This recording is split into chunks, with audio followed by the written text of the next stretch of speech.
Have you ever walked through a Japanese garden and felt a profound sense of peace wash over you? Or perhaps you've admired a bonsai tree, a perfect miniature world, and wondered how these two incredible art forms connect. Today, we re-diving deep into the heart of Japanese aesthetics to explore the beautiful and harmonious integration of bonsai into Zen gardens and naturalistic landscapes. This is more than just placing a plant.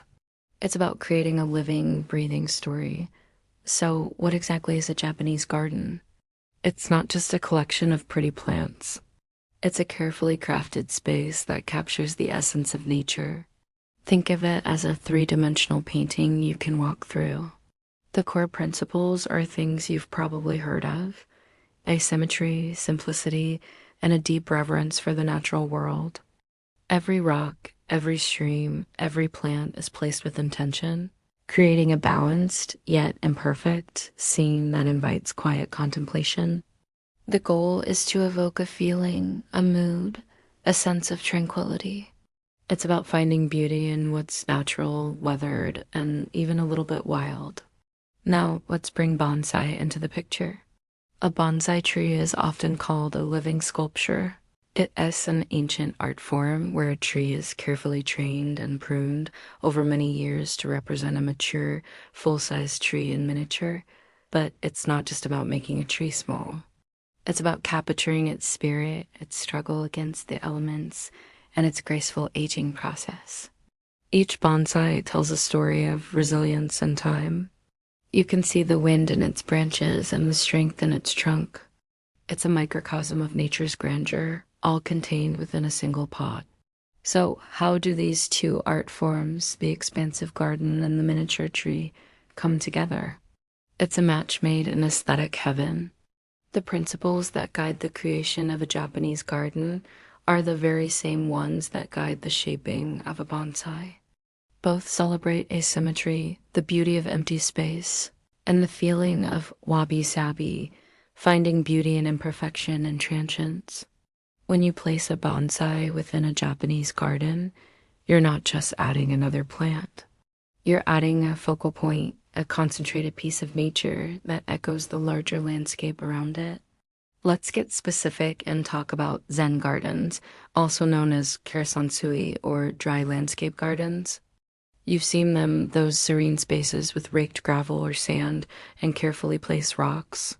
Here, the gravel represents water and the rocks represent islands or mountains. It's a highly abstract and symbolic form of garden design meant for meditation. So, where does a bonsai fit in?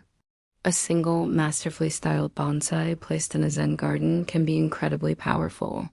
It acts as a living element in an otherwise minimalist and abstract scene. Imagine a stark landscape of white sand and gray rocks. Then you see a single pine bonsai, its gnarled trunk and green needles, a vibrant symbol of life and endurance. The bonsai becomes the bridge between the abstract and the real. It doesn't just decorate the space, it animates it.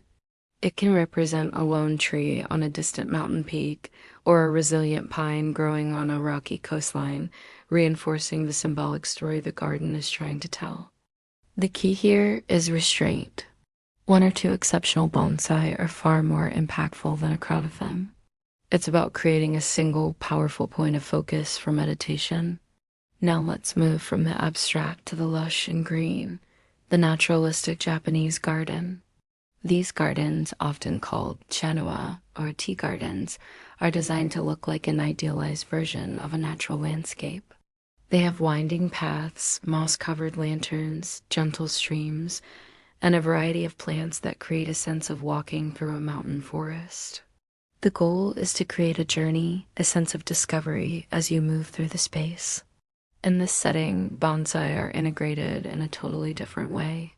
They aren't always the central star of the show. Instead, they become part of the larger tapestry of the garden.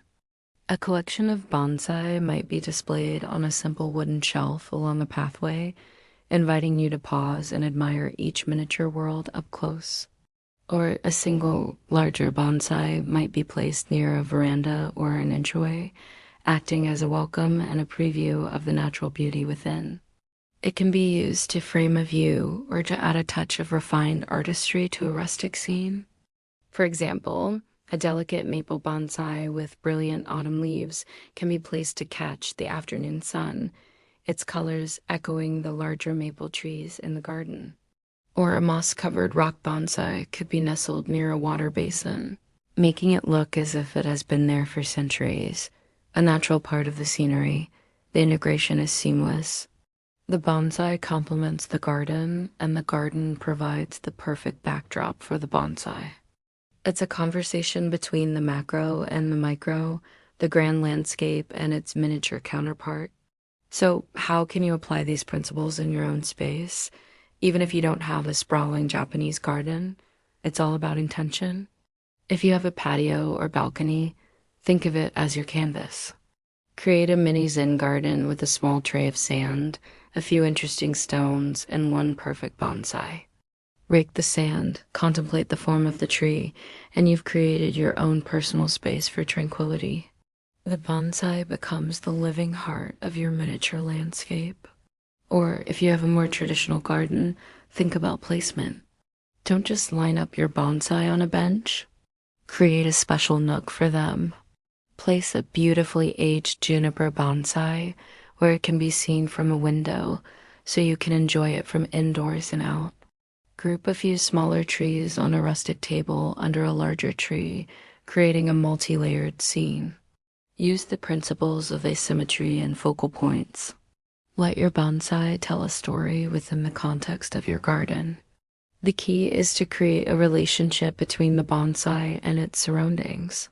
The integration of bonsai into Japanese gardens is a beautiful testament to the Japanese love for nature, art, and philosophy.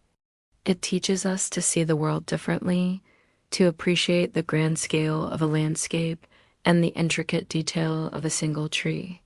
It's a reminder that in both the vast and the miniature, we can find balance, harmony, and a deep, calming sense of peace. It's not just about gardening. It's about creating a space that nourishes the soul. Thank you so much for joining me on this journey into the heart of Japanese garden aesthetics. I hope it's inspired you to look at your own garden and your bonsai in a new light. If you enjoyed this video and want to learn more, please hit that like button and subscribe to the channel for more content. I'd love to hear your thoughts in the comments below. Until next time, happy gardening.